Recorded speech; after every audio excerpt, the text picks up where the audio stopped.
Alrighty, hello, and welcome back. Hello, good to see you all. From talking to some of the small groups, it seemed like a lot of the people had this same response of like, well, duh, of course there is. Of course there is. Lame question, John. Might be the case. That's alright. But I really appreciate you guys getting into it regardless, and hopefully really honoring those tangents as they come along. That's good. Maybe we can get one more round of applause for David Fryer as he leaves. Thank you very much for playing for us today, David. Thank you, man. Thank you. He's been playing for 3 or 4 weeks with us here, and he's been doing a really great job. Thank you. Alrighty, guys. So I'd like to take a little bit of time to talk about the Yoga Sutras of Patanjali. Anybody read the Yoga Sutras of Patanjali in here? 1, 2, 2... Okay. Cool, guys. Well, I really highly recommend reading it. The actual Yoga Sutras, so they were written in the 4th century, and they're just these fragments, all that we have today. So most of the time when you read the Yoga Sutras, you're not really reading the Yoga Sutras, but what you're reading is the commentary that's written on top of the Yoga Sutras. I'd really recommend the commentary from Sri Swami Satyananda. He was the guru who spoke at Woodstock in 1969. He wrote a phenomenal commentary, and a lot of the translations are going to be coming from him. So yoga, of course, had existed for a very long time before the existence of the Yoga Sutras of Patanjali. But he was really the first person to decide just to write down what was going on. He did this in the 4th century, and he wrote a series of 196 aphorisms, or 196 verses, or 196 sutras. They're divided into 4 different chapters, or 4 different padas. Each one of these chapters talking about something a little bit different. Of those 196 verses, asana is only talked about 3 times. And all that's really said about the practice of asana, by the way, in case you're new to yoga, asana is the entire physical practice, right? So it's only mentioned 3 times in all of the Yoga Sutras, and all it says is that the asana should be steady and comfortable. Asana is actually translated to seat, not to stretch, not to pose, not to posture, but to seat. A seat you can meditate in. Okay. So from the Samhita 1.1, this is the first chapter of the Yoga Sutras, and what it says is, now begins the instruction of the system of yoga. And what does it say about yoga? Well, the very first one that Libby had actually mentioned a little bit earlier, Yogas chitta vritta nirodha. Yoga is the restraint of the modification of the mind stuff. So we dove into that one a little bit. Yoga is not upward dog or downward dog. Yoga is the restraint of the modification of the mind stuff. Okay. And then it goes on to say that the complete cessation of all movements of the mind, the complete cessation of all movements of the mind is possible through repeated practice of non-attachment. So they recognize at this time that even then we had struggling with attachment to things. Maybe we think now that our attachment to our cell phone is something unprecedented, but no, we've been dealing with attachments to objects for a very long time, thinking that our happiness is found in some thing. But in fact, through repeated practice of non-attachment, of not getting attached to these objects, that's when we can find complete cessation of the mind, and we can release ourselves from suffering. So, within the Yoga Sutras of Patanjali, he goes on to identify what he calls the 8 limbs of yoga. Now, of course, there could be more limbs than this, but he wanted to make it a simple system. So he boiled it down to these 8. If you've heard the term Ashtanga yoga, Ashtanga literally means 8 limbs. So the first of these are the yamas. And the yamas are ethical rules. And the idea is that we engage in these ethical rules with the external world. And then the niyamas are habits, behaviors, and observances to engage with our internal world, right? I really like this. I don't know of another religion that focuses both on the ways that we treat the other and the way that we treat ourselves. Not to call yoga a religion. Sorry for letting that slip. So the third, finally, is asana. Now, these are cumulative. So traditionally, in the practice, you do not get to practice asana until you've mastered the yamas and the niyamas. These are just not taught, though, in most yoga classes. Okay. After that, we have pranayama, which is restraint and expansion of the breath. Maybe you've practiced that in some of your classes before, breathing into one nostril, breathing out the other nostril. One more way to gently approach meditation. Controlling the senses, pratyahara, sometimes translated as cutting off the senses or dissociating from the senses. Not exactly right, but control of the senses, or maybe even better, freedom of the senses, not letting the senses control you anymore. So those first five are considered to be the external limbs of the 8 limbs of yoga. These next 3 are considered the internal limbs. The first, dharana, concentration, one-pointedness of the mind. So if you've ever practiced meditation in here or anywhere, you probably know that what you do normally is you concentrate on the breath.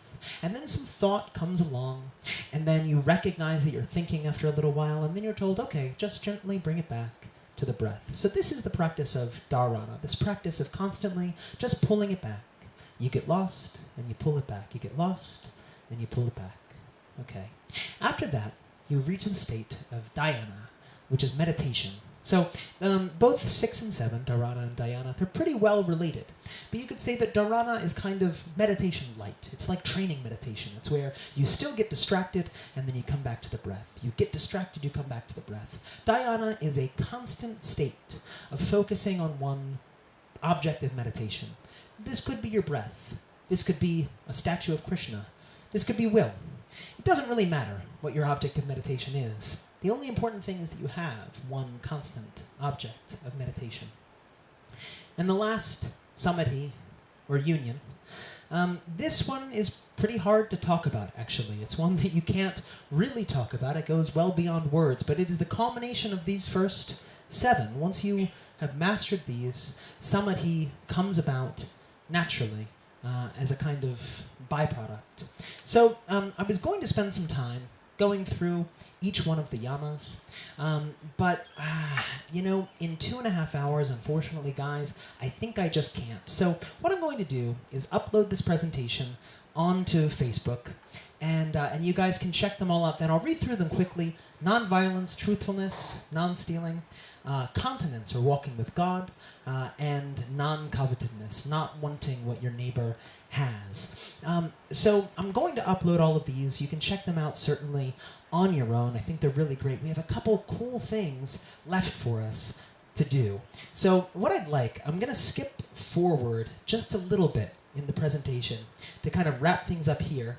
And then we're going to hear from Will. Will's here to guide us through some shamanic singing, which is going to be a big group activity, which I think is going to be really fun. And then we're also going to hear from Brett and Hillary. Brett will guide us through some psychedelic meditation music. And Hillary is going to guide us through some yoga nidra to close us off for the night. Does that all sound good to you guys? That sound all right? All right. Awesome. Man, I put so much time into making some cool slides for you guys. I'm a little sad that I won't get to show them off. But that's okay. You can find them online. It's not all for naught.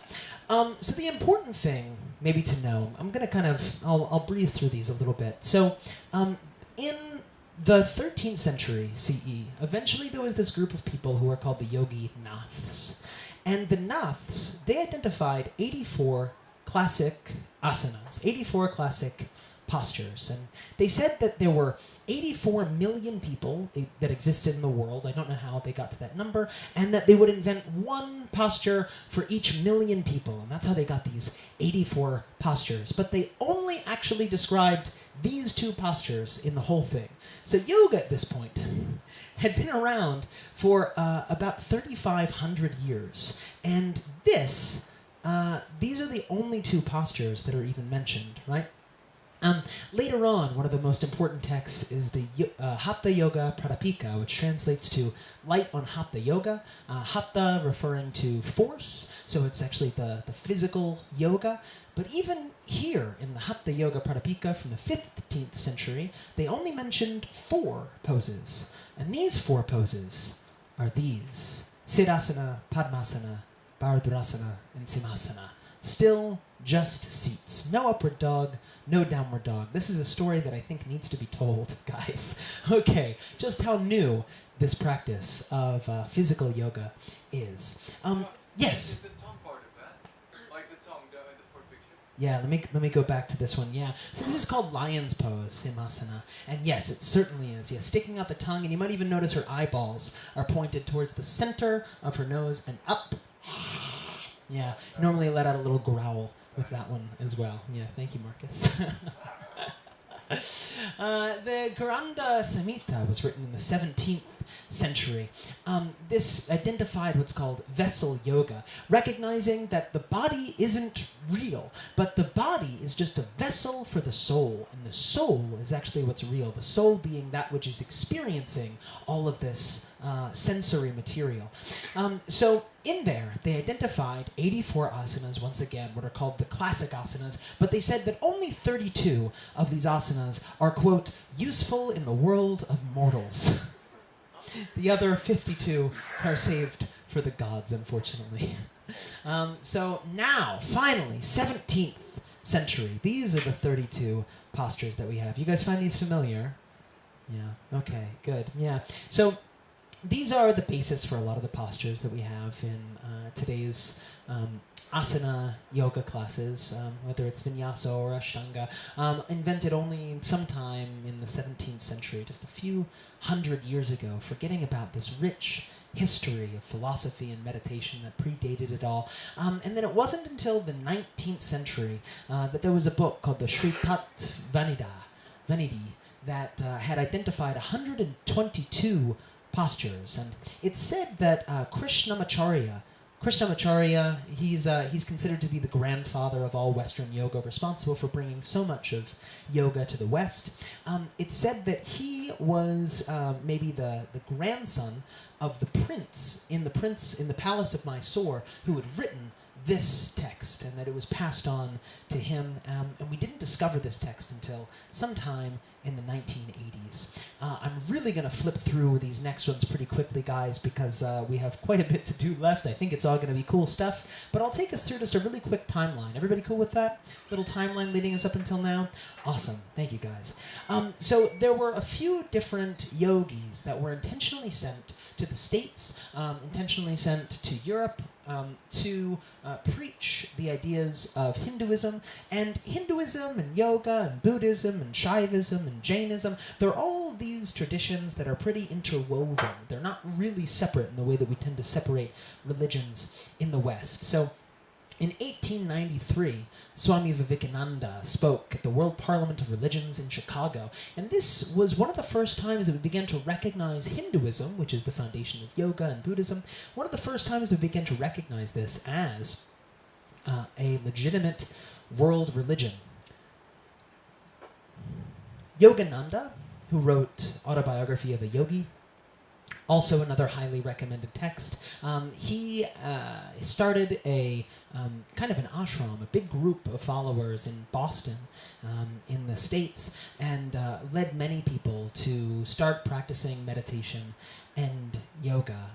Here is Yogananda speaking at a conference in Chicago. Krishnamacharya, again, who's considered the grandfather of all Western yoga, I don't believe he ever actually came to America. He created Vinyasa yoga, if that's something that you guys are all familiar with, and he created this at some point in the mid-20th century. So this is well less than 100 years old, is Vinyasa yoga, this practice that's taught at, I'd say, most studios that we have around. So Vinyasa yoga was created by him, and he had lots of different students that then took these teachings to America, to Europe, and to the rest of the world. One of them was Indra Devi, who opened up the first yoga studio in the USA in 1947. That was when it really started to take hold in the United States. Pattabhi Jois, who invented Ashtanga postural yoga. If you've ever practiced Surya Namaskar A or Surya Namaskar B, those were also invented by him sometime in the mid-20th century. I'm sorry if I'm going a bit fast with these guys, but just want to get through them. We have Iyengar, again, sometime in the 20th century that he began to preach Iyengar yoga. Also Swami Shivananda Saraswati and Swami Vishnu Devananda. So all of these guys were sent by their teachers in India to come to America or to come to Europe or to go to different places around the world to spread these philosophies. Now, what they found pretty early on is that Westerners don't really like philosophy very much, at least not the kind of philosophy that was being taught in Hinduism. They couldn't really get behind it. Not only that, they sure didn't like meditation either. So instead, they found that Westerners, they really like working out. Westerners love exercise. So this was one thing that Krishnamacharya is really credited for, is wrapping up all of this philosophy, wrapping all of this belief structure and ways to see the world, wrapping that into this physical practice and really developing the physical practice so that more people around the world would want to get into it. So the Beatles eventually found a yogi. This really helped bring meditation, specifically transcendental meditation, around the world. Okay, and then Sri Swami Satchidananda spoke at Woodstock in 1969. So this is all relatively new stuff. And then we move on to what yoga looks like today. And today we have beer yoga, and today we have horse yoga, and today we have ganja yoga, and today we have naked yoga on Instagram. And today we have laughter yoga, which is actually kind of cool if you ever want to give it a try. It's kind of fun. We have dog yoga. Oh, these are fun. We have goat yoga. There are a lot of pictures online of goat yoga. If you ever don't have a solid way to spend an afternoon, I definitely recommend looking these up. Paddleboard yoga, maybe some of us have practiced in the past. We have, this is real Harry Potter yoga. Where everybody is assigned a different school. They're competing against each other. Aerial yoga, which is also beautiful, but still, it's a great practice. They're all great practices and lead to a lot of the same, they lead to all of this opening and things that I'm sure that many of us have experienced in our own time practicing these asana postures, but they are so disconnected from the traditional roots. Okay. Acro yoga, also really wonderful. I like this one. It's called Broga. Karaoke yoga, where everyone is encouraged to sing while they practice.